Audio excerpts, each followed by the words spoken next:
আজ জানাবো পশ্চিমবঙ্গ দেশ এবং বিদেশের বাছাই করা গুরুত্বপূর্ণ 50টি তাজা সংবাদ।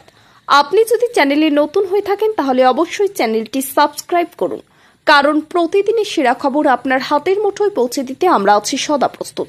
খবরের প্রথমেই দেখে নেব সংবাদ শিরোনাম। মমতার বিরুদ্ধে রাজপথে নামা প্রাক্তন সেনা সদস্যদের সমাবেশে যোগ দেওয়ায় শুভেন্দুকে সতর্ক করল হাইকোর্ট। লক্ষ্য নবান্ন দখলের ভোট, 2 সাংগঠনিক জেলার নেতাদের সঙ্গে বৈঠক অভিষেকের। ফের গুলশান কলোনিতে বোমা, গুলি, আতঙ্কের ভিডিও পোস্ট করে সোচ্চার শুভেন্দু। বিজেপির হাতে বাংলার নিয়ন্ত্রণ নয়, দিল্লিকে কড়া বার্তা দিলেন মমতা। 1 কোটি রুদ্রাক্ষ দিয়ে তৈরি হচ্ছে চেতলা অগ্রণীর মণ্ডপ, টানা 10 দিন মিলবে দর্শনের সুযোগ। এসআইআর প্রক্রিয়া শুরুর ইঙ্গিত, দলকে সতর্ক করলেন অভিষেক বন্দ্যোপাধ্যায়। নিরাপত্তা রক্ষী নিয়ে মুখ্যমন্ত্রীকে বিধানসভায় ঢোকার অনুমতি, স্পিকার বিমানের বিরুদ্ধে হাইকোর্টের দ্বারস্থ শুভেন্দু। ওটা ব্রাত্য বসু নয়, ভৃত বসু, প্রাক্তন সেনাদের মঞ্চে মমতাকে চরম আক্রমণ শুভেন্দুর। মন্ত্রীর এলাকাতেই নারী পাচার, কলকাতা নিয়ে কি বললেন বিজেপি নেত্রী লকেট চট্টোপাধ্যায়। বলি কান্দে টাকার পাহাড়, নেপথ্য কি রাজ্যের কোনো প্রভাবশালী, মমতার উত্তরবঙ্গ সফর নিয়ে দিলীপের মন্তব্য তুঙ্গে জল্পনা। মা দুর্গার মূর্তির পায়ের নিচে প্রধানমন্ত্রীর ছবি রাখুন, দিল্লির মুখ্যমন্ত্রীর নিদানের সমালোচনায় মহুয়া। গ্রামে হতো না পুজো, লক্ষ্মীর ভান্ডারের টাকায় দশভূজার আরাধনায় তমলুকের মহিলারা। মমতাকে পশ্চিমবঙ্গকে ভারত থেকে আলাদা করেছেন, সামরিক বাহিনীর অবমাননা নিয়ে বিস্ফোরক শুভেন্দুর। মমতার সব চেষ্টা শেষ, 26-এ 50, এই আটকে যাবে তৃণমূল, ওপেন চ্যালেঞ্জ অর্জুনের। দক্ষিণেশ্বর মেট্রো স্টেশন খুন, নিরাপত্তা নিয়ে বড় প্রশ্ন। ঐক্যবদ্ধভাবে মাঠে নেমে লড়াইয়ের বার্তা, পশ্চিম বর্ধমানের কাছে নয় চাইলেন অভিষেক। শুভেন্দুর নেতৃত্বে বিরাট মিছিল, সনাতনীদের উপর আক্রমণের অভিযোগ উত্তাল কৃষ্ণনগর। নিজেকে সংবিধানের ঊর্ধ্বে মনে করেন, কাকে নিশানা করলেন দিলীপ ঘোষ। মতুয়া ও হিন্দুদের অপমান, শুভেন্দুর নিশানায় এবার মহুয়া মৈত্র, কৃষ্ণনগরে চরম আক্রমণ। বিরোধী দলনেতার দায়িত্ব নিলেন জিতেন্দ্র চৌধুরী। লক্ষ্মীর ভান্ডারে এবার বড় ধামাকা, পুজোয় 500 টাকা করে বাড়ছে। এখানকার সাংসদ বারবার হিন্দু সংস্কৃতিকে অপমান করেন, প্রতিবাদ হয় না কেন, মহুয়াকে খোঁচা শুভেন্দুর। হাইকোর্টের নির্দেশের পরও কেন চালু হয়নি 100 দিনের কাজ, উত্তর দিতে নারাজ কেন্দ্র। অসমে সংখ্যালঘুদের ঘরবাড়িতে বুলডোজার, সিপিআই এর নিন্দা। মাফিয়া মাস্তান মার্ডারারদের সরকার, গুলি বোমা ঘটনার 24 ঘন্টার পর কেন এমন মন্তব্য মেয়রের। 18 থেকে 1 বছরের মুনাফা বেড়ে 523 কোটি, ই-20 পেট্রোলে লাভবান তার ছেলেরা, বিতর্কে মুখ খুললেন নিশীথ গড়করি। 48 ঘন্টায় 3 প্রধানমন্ত্রীর পদত্যাগ, মোদির পালা কি এবার, রাহুল গান্ধীর মন্তব্যে তোলপাড় রাজনীতি। প্রশান্ত কিশোর নেই, তবে কে চালাচ্ছেন মমতাকে, নাম ফাঁস করলেন শুভেন্দু। তমলুকের প্রার্থীকে ভোট ঘোষণার আগেই নাম বলে দিলেন তৃণমূল বিধায়ক, শুভেন্দুকে নিয়ে বিতর্কিত মন্তব্য। একদিকে বন্দুকের গুলি, অপরদিকে পরপর বোমার শব্দ, রণক্ষেত্র কলকাতার গুলশান কলোনি। অশান্ত নেপালে ভারতীয়ের মৃত্যু, বিক্ষোভকারীরা হোটেলে আগুন ধরানোয় 4 তলা থেকে চাপ দম্পতির মৃত্যু মহিলার।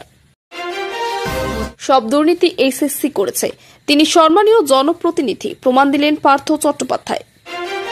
মোদি মণিপুর সফরে আসেন, তার আগে বিজেপির 43 সদস্যের পদত্যাগ। নির্বাচন ছাড়াই বিসিসিআই এর নতুন সভাপতি, সৌরভকেই এজিএমে পাঠাচ্ছে সিভি। আর 35 কেজি নয়, পরিবারের বদলে মাথাপিছু 5 কেজি, কেন্দ্রের এই পদক্ষেপে মাথায় হাত 8 কোটির বেশি গ্রাহকের। নেপালে ভারতীয় তীর্থযাত্রীদের বাসে হামলার নেপথ্য কি, ভয়াবহ ঘটনায় ব্যাপক লুট, আহত একাধিক। বীরভূমে পাথর খাদানে বিস্ফোরণের পরেই ধস, চাপা পড়ে মৃত্যু 5 জন শ্রমিকের, গুরুতর আহত 1।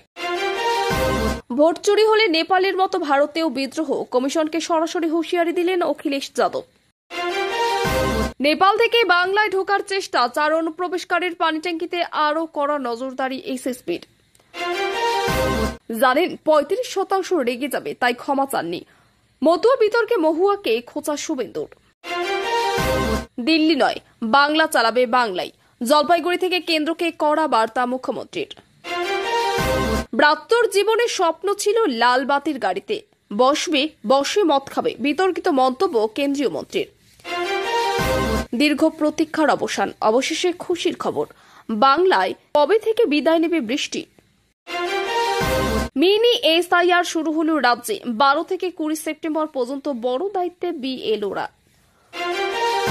দুর্নীতি গুন্ডারাজ, বিহার যে সমীকরণে লালু সাম্রাজ্যের পতন, তাকে সামনে রেখেই নীতিশকে নিশানা তেজস্বীর। লক্ষ্মী পুজোর পরে শুরু হবে এসআইআর, ভোটার তালিকা যাচাইয়ের ডেডলাইন জানিয়ে নতুন ঘোষণা করল কমিশন। ইউক্রেনের প্রত্যাঘাতে পুতিনের দেশে ধ্বংসলীলা, রুশ তেল বন্ধ, প্রিপ্রমস্কে ড্রোন হামলা, ভারত প্রভাব পড়বে কি। উৎসবের মৌসুম শুরুর আগেই পেটের টান, পাহাড়ের নোটিশ ছাড়াই একসঙ্গে বন্ধ 3টি চা বাগান। কলকাতা সহ জেলায় জেলায় কয়েক ঘন্টার মধ্যেই আসছে বৃষ্টি, 8 জেলায় বজ্রবিদ্যুৎ সহ ঘোর দুর্যোগ, বিশ্বকর্মা পুজো কি। এতক্ষণ শুনছিলাম সংবাদ শিরোনাম, এবার আসছি খবরের বিস্তারিত। এর আগে একটি ছোট্ট রিকোয়েস্ট, আপনি যদি এই চ্যানেলে নতুন হয়ে থাকেন তাহলে অবশ্যই চ্যানেলটিকে সাবস্ক্রাইব করুন। কলকাতার গুলশান কলোনিতে বৃহস্পতিবার গভীর রাতে হঠাৎ তীব্র অশান্তি ছড়িয়ে পড়ে। স্থানীয়দের অভিযোগ, কিছু দুষ্কৃতী আচমকা একের পর এক বোমা ছুড়ে গুলি চালিয়ে আতঙ্ক তৈরি করে। চারিদিকে ধোঁয়া ও বিস্ফোরকের শব্দে ঘুম ভেঙে যায় আশেপাশের বাসিন্দাদের। এই ঘটনার ভিডিও দ্রুত ছড়িয়ে পড়ে সামাজিক মাধ্যমে। বিরোধী দলনেতা শুভেন্দু অধিকারী নিজের এক্স অ্যাকাউন্টে ভিডিও পোস্ট করে রাজ্য সরকারের আইন শৃঙ্খলা পরিস্থিতিকে তীব্র ভাষায় আক্রমণ করেন। তিনি জানান, রাজ্য জুড়ে দুষ্কৃতীদের দাপট চরমে, প্রশাসন নীরব, দর্শক অবিলম্বে অভিযুক্তদের গ্রেপ্তার ও কঠোর পদক্ষেপের দাবি জানান তিনি। কেন্দ্র রাজ্য সম্পর্ক নিয়ে উত্তপ্ত পরিস্থিতির মধ্যেই মুখ্যমন্ত্রী মমতা বন্দ্যোপাধ্যায় বৃহস্পতিবার সরাসরি দিল্লিকে সতর্ক করেন। তিনি বলেন, পশ্চিমবঙ্গের প্রশাসনিক নিয়ন্ত্রণ বিজেপির হাতে কখনোই যাবে না। সংবিধান যেভাবে রাজ্যকে নির্দিষ্ট ক্ষমতা দিয়েছে তা কেউ খর্ব করতে পারবে না। মমতার অভিযোগ, কেন্দ্রীয় সরকার নানা অজুহাতে রাজ্যের প্রশাসনিক কাজে হস্তক্ষেপ করার চেষ্টা করেছে। তিনি জানান, সাংবিধানিক সীমারেখা লঙ্ঘন করা হলে রাজ্য সরকার তীব্র প্রতিবাদ জানাবে এবং প্রয়োজনে আইনি লড়াইতেও নামবে। তার এই বক্তব্যে রাজ্য রাজনীতিতে নতুন করে উত্তাপ ছড়িয়েছে। দুর্গাপুজো 2025-এ চেতলা অগ্রণী ক্লাব দর্শকদের জন্য তৈরি করছে অভিনব মণ্ডপ। পুরো মণ্ডপ সাজানো হচ্ছে প্রায় 1 কোটি রুদ্রাক্ষ দিয়ে, যা বাংলায় পুজোর প্রথম বলেই দাবি আয়োজকদের। ইতিমধ্যেই মণ্ডপের সাজসজ্জায় কাজ প্রায় শেষের দিকে। পুজোর 10 দিন দর্শনার্থীরা এই রুদ্রাক্ষ গড়া শিল্পকর্ম কাছ থেকে দেখার সুযোগ পাবেন।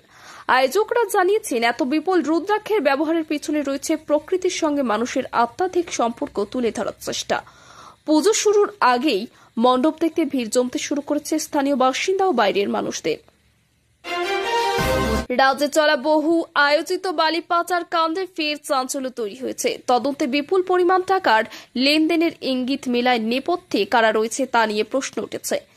এই পরিস্থিতিতে মুখ্যমন্ত্রী মমতার উত্তরবঙ্গ সফর প্রসঙ্গে বিজেপি নেতা দিলীপ ঘোষের মন্তব্য করে রাজনৈতিক মহলে জল্পনা বাড়িয়েছেন। দিলীপ ইঙ্গিত দেন, এই কাণ্ডের সঙ্গে রাজ্যের এক প্রভাবশালী মহল জড়িত থাকতে পারে। যদিও তিনি সরাসরি কারো নাম নেননি, তবে তার বক্তব্যে স্পষ্ট, তদন্ত যদি নিরপেক্ষভাবে হয় তবে বহু বড় নাম ফাঁস হতে পারে। তার মন্তব্য ঘিরে রাজ্য রাজনীতিতে উত্তাপ ছড়িয়েছে।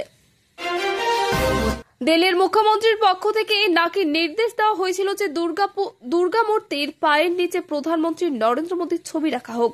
এমন খবর প্রকাশ্যে আসতেই রাজনৈতিক মহলে বিতর্ক। তৃণমূল সাংসদ মহুয়া মৈত্র এই প্রস্তাবে তীব্র বিরোধিতা করেন। তিনি বলেন, ধর্মীয় উৎসবকে রাজনীতির মঞ্চে টেনে আনা অত্যন্ত লজ্জাজনক। মহুয়ার দাবি, ধর্মীয় ভাবাবেগকে কাজে লাগিয়ে এই ধরনের রাজনৈতিক বার্তা দেওয়া উচিত নয়। তার বক্তব্যে স্পষ্ট, মোদী বিরোধিতা থাকতে পারে, কিন্তু দেবীর আরাধনায় কোনো রাজনৈতিক প্রতীক রাখা বাঙালির সংস্কৃতির পরিপন্থী। সেনাবাহিনীর মর্যাদাহানি নিয়ে মুখ্যমন্ত্রী মমতা বন্দ্যোপাধ্যায়ের সাম্প্রতিক মন্তব্যকে কেন্দ্র করে বিরোধী দলনেতা শুভেন্দু অধিকারী তীব্র প্রতিক্রিয়া জানান। তার অভিযোগ, মমতার এই বক্তব্যে কার্যত রাজ্যকে ভারত থেকে আলাদা করার ইঙ্গিত বহন করছে। শুভেন্দু বলেন, সেনার অবমাননা করে যেভাবে কথা বলা হচ্ছে তা দেশ বিরোধী। তিনি রাজ্য প্রশাসনের বিরুদ্ধে অভিযোগ তোলেন যে তারা দেশের সংহতিকে দুর্বল করার চেষ্টা করছে। এই মন্তব্য রাজ্য রাজনীতিতে আরও একবার কেন্দ্র রাজ্য সংঘাতের আবহ তৈরি করেছে। কেন্দ্রীয় মন্ত্রী প্রকাশ্যে শিক্ষামন্ত্রী ব্রাত্য বসুকে কটাক্ষ করে বলেন, ব্রাত্যের জীবনের স্বপ্ন ছিল লালবাতির গাড়িতে বসে মদ খাওয়া। তার এই মন্তব্য ছড়িয়ে পড়তে রাজনৈতিক মহলে তীব্র প্রতিক্রিয়া শুরু হয়েছে। তৃণমূল নেতৃত্ব এই মন্তব্যকে অশালীন ও শিষ্টাচার বহির্ভূত বলে তীব্র নিন্দা জানিয়েছে। রাজ্যের মন্ত্রী ব্রাত্য বসুর পাল্টা প্রতিক্রিয়ায় বলেন, এই ধরনের ভাষা ব্যবহার শুধু রাজনৈতিক সংস্কৃতির অবনতি ঘটায়। ঘটনাটি কেন্দ্র রাজ্য রাজনীতিতে নতুন করে বিতর্কের জন্ম দিয়েছে।